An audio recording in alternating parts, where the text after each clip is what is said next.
advice for people who are thinking about starting a business. Just because it's extremely scary.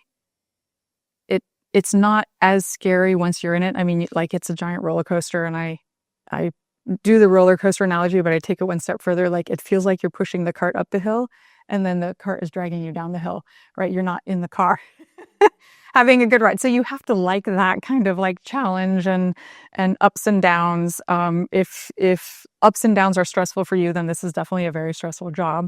But for those who, like myself, don't like being boxed into a role description, right?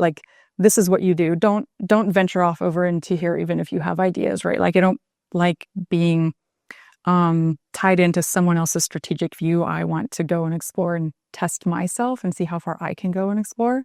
But if you kind of have that, if you are inspired to solve a problem, or if you are looking for freedom and the ability to kind of test yourself and go, I have met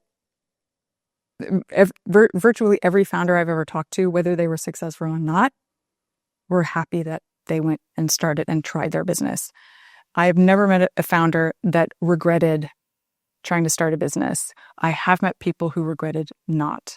So for people thinking about starting a business, I say maybe you need to find the right timing, but go for it, because you might regret not doing it. This is actually my second startup. My first startup, I was very excited about building a business and putting together the business model and the operation, the execution, all that kind of stuff. But it was my co-founder's passion area. And we did that business for 4 years, and it was ups and downs, and it was hard. And I don't know what it is, but I've talked to many founders, 4 years is the make or break, or we'll say a make or break point. And we had an out, we could just kind of sell off pieces and close down the business, or we could have kept going. There's always a way forward. But at that time, I was tired after 4 years and went with the out.